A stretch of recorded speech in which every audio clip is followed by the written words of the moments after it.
Olá, família linda! Seja bem-vindo aí ao nosso canal Vamos Viver Maçonaria. Esse amigo e irmão que vos fala é Jair Gomes. Nada de um dia chuvoso, né? Pra gente falar das incoerências do que consiste as maçonarias autocráticas. Acabei de receber aqui um artigo onde o Grande Oriente de Minas Gerais, na pessoa do seu grão-mestre, faz um relato de um condicionamento tirando a liberdade dos maçons da jurisdição. Isso não quer dizer que essa potência ou essa obediência estadual não tenha, de certa forma, essa prerrogativa. Mas é necessário você entender um pouco da historicidade do que é abordado nesse manifesto do Grande Oriente do Brasil de Minas Gerais, na pessoa do seu grão-mestre. Mas antes disso, se inscreva aí no canal, dê até aquele tapa no like, para que a gente possa engrandecer a nossa família maçônica Vamos Viver Maçonaria. O relato que se segue nesse artigo trata-se do Conselho Filosófico para o Rito Escocês Antigo e Aceito, que tem prerrogativa administrativa do Grande Oriente do Brasil. É necessário que você entenda um pouco da historicidade do que ocorreu aqui no Brasil em relação ao Conselho Filosófico do Rito Escocês Antigo e Aceito. Em 1927, nós somos sabedores que Mário Berg, revoltoso, né, porque Mário Berg, que tinha a prerrogativa do Conselho Filosófico do Rito Escocês Antigo e Aceito, o Grande Oriente, percebendo que os termos financeiros da sua jurisdição estava indo para Mário Berg, né, que tinha total independência em sentido administrativo das finanças dos graus filosóficos, o Grande Oriente do Brasil decide criar o seu próprio Conselho Filosófico, né, do Rito Escocês Antigo e Aceito, alegando hoje que tem os princípios da antiguidade do Rito Escocês Antigo e Aceito. Mário Berg, por outro lado, também declara e clama para si a originalidade e os princípios do Rito Escocês Antigo e Aceito. Então temos aí duas vertentes do que consiste os graus filosóficos do Rito Escocês Antigo e Aceito. Uma programada pelo Grande Oriente do Brasil, que clama para si os princípios da regularidade, dizendo que ele é a mãe, né, digamos assim, a detentora dos graus filosóficos do Escocês Antigo e Aceito.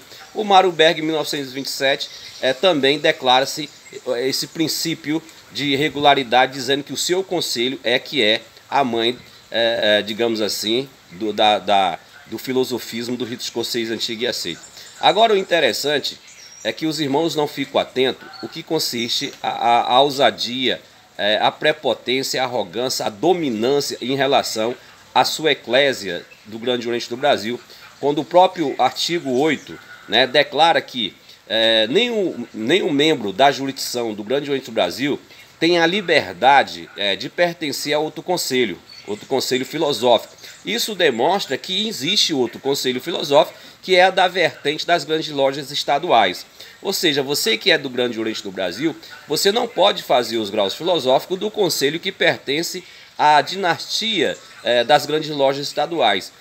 Pondo isso, amedrontando os irmãos do Grande Oriente do Brasil, se por acaso eles venham fazer os graus filosóficos no conselho filosófico que pertence às grandes lojas estaduais ou do Grande Oriente independente, fica sujeito à punição até à expulsão. Logo, é necessário que isso aconteça. Por quê? Porque se o Grande Oriente do Brasil é o detentor, né, é o detentor do seu conselho, ele tem a prerrogativa administrativa financeira de administração. Então seria ilógico dar liberdade aos mestres maçons dos graus simbólicos fazer os graus filosóficos em outro conselho filosófico. Então o Grande Oriente do Brasil, muito inteligente, muito malicioso, muito mercantilista, faz um condicionamento ameaçando os irmãos a suspender o seu direito até ser expulso, se por acaso eles venham fazer os graus filosóficos em um conselho que não seja do Grande Oriente do Brasil.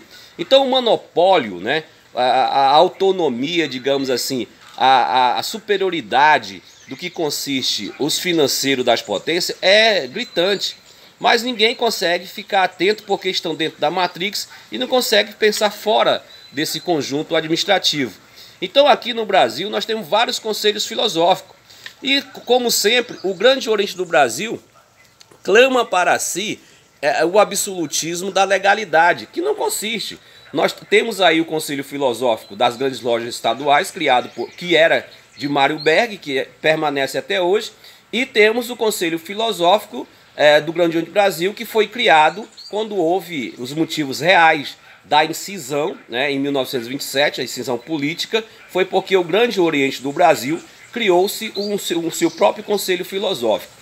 Se você observar, o grão-mestre, né, o soberano grão-mestre dos graus simbólicos do Grande Oriente do Brasil, ele é o soberano também dos graus filosóficos do seu Conselho Filosófico. Então cada um tem a sua franquia, cada um tem o seu Conselho Filosófico.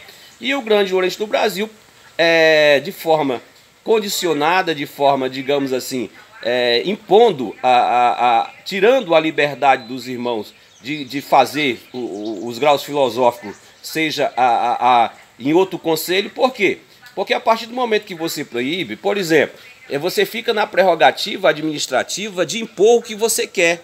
Digamos que para você fazer os graus filosóficos do conselho que pertence ao Grande Oriente do Brasil, digamos aí que você vai gastar, digamos, aqui o simbólico, você gaste aí 30 mil reais, do grau 4 ao 33, simbólico, estou falando simbólico.